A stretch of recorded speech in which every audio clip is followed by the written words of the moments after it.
கிறிஸ்துவில் பிரியமானவர்களே, ஆண்டவராகிய இயேசு கிறிஸ்துவின் நாமத்திலே உங்கள் யாவரையும் வாழ்த்தி ஆசீர்வதிக்கிறேன். இந்த நாளுக்கென்று தேவன் நமக்கு அருளி இருக்கும் ஜீவ வார்த்தை 2 ராஜாக்களின் புஸ்தகம் 3ஆம் அதிகாரம் 18வது வசனத்தில் இருக்கிறது. இது கர்த்தரின் பார்வைக்கு அற்ப காரியம், மோவாபியரையும் உங்கள் கையிலே ஒப்புக் கொடுப்பார். என கேட்கிற தேவனுடைய பிள்ளைகளே, உதிக்கிற உன் ஒளியினிடத்துக்கு ராஜாக்கள் நடந்து வருவார்கள் என்று சொன்ன வார்த்தையின்படி தீர்க்கதரிசியாகிய எலிசாவை தேடி 3 ராஜாக்கள் வந்து நிற்கிறார்கள். அவருடைய பிரச்சனை என்னவென்று சொல்லி நாம் ஆராய்ந்து பார்க்கும் பொழுது, இந்த 2 ராஜாக்களின் புஸ்தகம் 3ஆம் அதிகாரத்தை வாசிக்கும் பொழுது, ஆகாப் இறந்து போன பின்பு மோவாபின் ராஜா இந்த இஸ்ரவேலின் ராஜாவுக்கு விரோதமாய் கலகம் பண்ணினான் என்று எழுதியிருக்கிறது. ஆகாப் இறந்து போகும் வரைக்கும் ஒரு வருமானம் ஒன்று வந்து கொண்டிருந்தது. மோவாபில் இருந்து ஒரு வருமானம் இஸ்ரவேலுக்கு வந்து கொண்டிருந்தது. ஆகாப் இறந்து போனான். அதற்கு பின்பு யோராம் இப்பொழுது இஸ்ரவேலிலே ராஜாவாக ஏற்படுகிறான். இதனாலே இங்கே ஒரு குழப்பம் நேர்கிறது. அங்கே அந்த பகுதி கட்டி வந்த அல்லது ஒரு வருமானத்தை செலுத்தி வந்த இந்த மோவாப் அவர்களுக்கு விரோதமாய், இஸ்ரவேலுக்கு விரோதமாய் கலகம் பண்ணினான். இந்த கலகத்தை அடக்கும்படிக்கு இஸ்ரவேலின் ராஜா புறப்படுகிறான். அவனோட யூதாவின் ராஜாவாகி யோசபாத்தையும் கூட்டிக் கொண்டு அவர்கள் இருவருமாய் புறப்பட்டு ஏதோமின் ராஜாவையும் அழைத்துக் கொண்டு 3 ராஜாக்களாய் புறப்படுகிறார்கள்.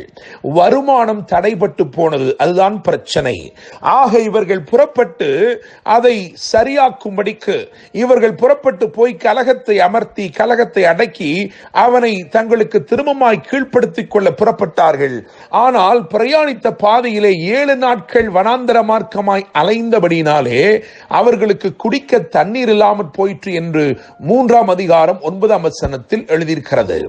எனவே ஒரு பிரச்சனையை எதிர்கொள்ள சென்ற இவர்கள், புறப்பட்ட இவர்களுக்கு இப்பொழுது வழியிலே இன்னும் ஒரு பிரச்சனை காத்திருக்கிறது. பிரச்சனையின் மேல் பிரச்சனையோடு கூட அவர்கள் தேவ சமூகத்தை தேடி வந்தார்கள். என கேட்கிற தேவனுடைய பிள்ளைகளே, நான் நிச்சயமாய் நம்புகிறேன், இந்த வார்த்தை யாருக்கோ தீர்க்க தரிசனமாய் அமைகிறது. பிரச்சனைக்கு மேல் பிரச்சனை. புறப்படும் போது ஒரு பிரச்சனை தான் இருந்தது, பாதி வழியிலே இன்னும் ஒரு பிரச்சனை வந்துவிட்டது. எனவே முதலாவது வருமான பிரச்சனை, அதோட புறப்படுகிறார்கள். இப்பொழுது வறண்டு போய் காணப்படுகிறார்கள், நாவறண்டு காணப்படுகிறார்கள். இப்பொழுது அவர்களுக்கு தண்ணீர் இல்லை, சாக கிடக்கிறது போல இருக்கிறார்கள், நாவறண்ட நிலை. ஆக தேவ சமூகத்தை தேடி வந்தார்கள். என கேட்கிற தேவனுடைய பிள்ளைகளே, ஒருவேளை பிரச்சனை மேல் பிரச்சனை உங்கள் வாழ்க்கையில வந்து கொண்டிருக்கிறதோ, வருமானத்துக்கு விரோதமான போராட்டங்கள் எழுந்து நிற்கிறதோ, இன்னைக்கு கர்த்தர் இந்த வார்த்தையை உங்களுக்கு நேராய் அனுப்புகிறார். இது கர்த்தரின் பார்வைக்கு அற்பமான காரியம், மோவாபியரையும் உங்கள் கையிலே ஒப்புக் கொடுப்பார் என்று எழுதியிருக்கிறார். அதன் அர்த்தம் என்ன தெரியுமா? நீங்கள் கேட்டுக்கொண்டிருக்கிற காரியம் மாத்திரமல்ல, அதிலும் மேலானவைகளையும் செய்ய தேவன் உண்மையுள்ளவராய் இருக்கிறார்.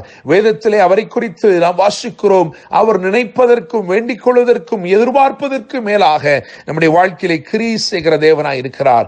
நீங்கள் ஜெபித்த ஜெபத்தை கடந்து தேவன் கிரியை செய்கிறவராய் இருக்கிறார். நீங்கள் ஜெபித்தவைகளுக்கு மேலாக தேவன் கிரியை செய்கிறவராய் இருக்கிறார். இந்த 3 ராஜாக்களும் இங்கே தேவ சமூகத்திலே வந்து தேடி வந்தார்கள், ஆலோசனைக்காக வந்தார்கள்.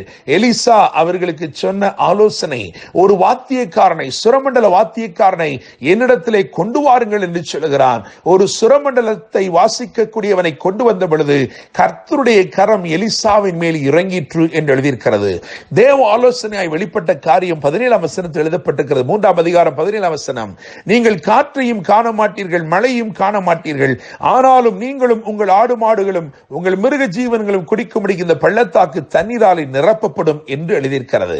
அதற்கு முன்னே அவன் சொல்லுகிறான், நீங்கள் விசுவாசத்திலே வாய்க்கால்களை வெட்டுங்கள், தேவன் அற்புதத்தை செய்ய போகிறார், தேவன் ஒரு பெரிய ஆசீர்வாதத்தை கொண்டு வருகிறார். நீங்கள் காற்றையும் காண மாட்டீர்கள், மழையும் காண மாட்டீர்கள், ஆனாலும் உங்களுடைய தேவைகள் சந்திக்கப்படும் பொருட்டு தேவன் உங்களுக்கு தண்ணீரை கொண்டு வருவார் என்று சொல்லி வாக்கு பண்ணுகிறான். என கேட்கிற தேவனுடைய பிள்ளைகளே, இந்த பள்ளத்தாக்கு தண்ணீரால் நிரப்பப்படும் என்றுதான் வாக்கு அருளப்பட்டது. ஆனால் 20வது வசனத்தை கவனிக்கும் பொழுது 3ஆம் அதிகாரம் 20ஆம் வசனத்திலே தேசம் தண்ணீரால் நிரம்பிற்று. நம்முடைய தேவன் நினைப்பதற்கு வேண்டுவதற்கு அளவுக்கு மிகவும் அதிகமாய் கிரியை செய்கிறவர், பள்ளத்தாக்கை நிறைப்பேன் என்று சொன்னவர் தேசத்தையே தண்ணீராலை நிரப்புகிறார். எதிர்பார்த்திராத ஏதோம் தேச வழியாய் தண்ணீர் ஓடி வந்தது. என கேட்கிற தேவனுடைய பிள்ளைகளே, இந்த வாக்குத்தத்த வசனம் இது கர்த்தரின் பார்வைக்கு அற்பமான காரியம். மோவாபியரையும் உங்கள் கையில் ஒப்புக் கொடுப்பார் என்று எழுதியிருக்கிறதே. இதனாலே விளைந்த 3 நன்மைகளை நான் சொல்லும்படிக்கு விரும்புகிறேன். அவைகள் 3ஐ வரிசைப்படுத்த விரும்புகிறேன். உங்கள் வாழ்க்கையில் அந்த 3 காரியங்களையும் தேவன் செய்ய உண்மையுள்ளவராய் இருக்கிறார்.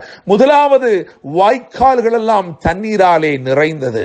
என கேட்கிற தேவனுடைய பிள்ளைகளே, நீங்கள் விசுவாசத்திலே வெட்டும் வாய்க்கால்கள் இருக்கிறதே, நம்பிக்கையோட ஆண்டவரே மழையை நான் பார்க்கவில்லை, மழைக்கு அறிகுறியான காற்றையும் பார்க்கவில்லை, ஆனாலும் நீர் அருளின வார்த்தையை நம்பி நான் வாய்க்கால்களை வெட்டுகிறேன் என்று சொல்லி வெட்டுகிறீர்களே, அந்த வாய்க்கால்கள் தண்ணீராலே நிரம்பும். தேவனுடைய பிள்ளைகளே, எங்கிருந்து வரும் என்று தெரியாது, எதிர்பார்த்திராத ஏதோம் தேச வழியாய் தண்ணீர் வந்தது. வாய்க்கால்களை மூலமாக, அந்த வாய்க்கால்கள் மூலமாய் தண்ணீர் வந்து இந்த பள்ளத்தாக்கை நிரப்பிற்று. எனவே முதலாவது, வாய்க்கால்கள் தண்ணீராலே நிறைந்தது. உங்கள் தேவைகள் சந்திக்கப்படுவதால் முதலாவது அற்புதம். தேவன் வாய்க்கால்களை தண்ணீராலே நிறைக்கிறார். நீங்கள் நாவறண்டு இருக்கிறீர்கள், உங்கள் சூழ்நிலை எப்படிப்பட்டது என்று ஆண்டவருக்கு தெரியும். முதலாவது, ஆண்டவர் உங்களுக்கு வாய்க்கால்களை தண்ணீரை அனுப்பினார். இரண்டாவதாக, அவர்களுக்கு வெற்றியை கொடுத்தார். மோவாபியரையும் உங்கள் கையில் ஒப்புக் கொடுப்பேன் என்று சொன்ன வார்த்தையின்படி வெற்றியை கொடுத்தார். முதலாவது, வாய்க்கால்கள் தண்ணீராலே நிறைந்தது. இரண்டாவது, மோவாபுக்கு விரோதமான யுத்தத்திலே தேவன் பெரிய வெற்றியை கொடுத்தார். மூன்றாவதாக, வருமானமும் கிடைக்கும்படி செய்தார்.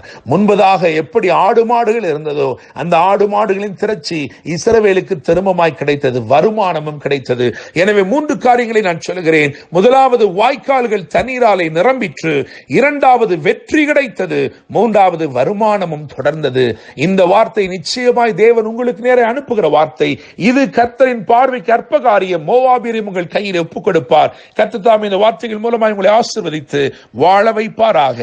என்று அன்புடன் pastor Daniel Moses. God bless you.